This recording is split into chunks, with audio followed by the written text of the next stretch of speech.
د الله رب العالمین د پاره چې د دوستی او دشمنی، من احب لله وابغض لله واعطى لله ومنع لله فقد استكمل الايمان. د الله نبی فرمای چا چې د الله لپاره محبت وکړو د یو مؤمن سره، دا زما مؤمن رور دی، زما سره الله لپاره محبت دی، د دنیا غرض لالچ تمې دا نشته.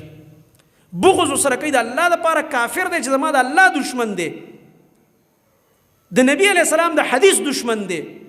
د صحابه کرامو دشمن دی، د نبی علیہ السلام د بیبیانو د ناموس دشمن دی،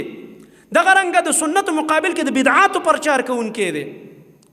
نو موږ به دغه عمل د وجې نه ورسره بغض کوو او د هدایت سوال به ورله کوو، د هدایت سوال به کوو او د دنیا اخلاق او مروت به هم کوو. نبی علیہ السلام په کافر سره اخلاق بیل شی دی، هغه والا بره بعضې خلک په دې مسله سم نه پوهېږي.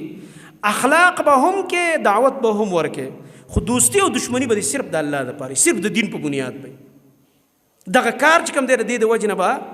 د سره د دې کار د وجې نفرت کوي، دغه د ذات سره زموږ څه کار نشته، د ذات سره مو څه کار نشته. دعوت به ورکوو، دعا به د هدایت ورته کوو چې الله دې نبی علیہ السلام ابو جهل ته دعا کوله نو چې الله دې راولي دې دین ته، نو د الله جنت خو پسې تنګېږي نه، خو بس نصیب کې نه وه، الله رب العالمین ورته بوتله.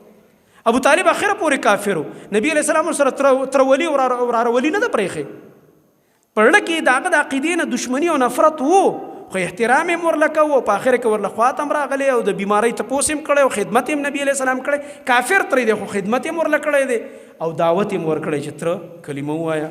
نو زه به دې په قیامت کې څه وکړم، الله رب العالمین ته به ستا د ایمان کلمه حجت کې پیش کړم. ایمان یې رانهوړو، هغه اخلاق، هغه دعوت، هغه د هدایت سوال دا به کې جدا خبره ده. باقي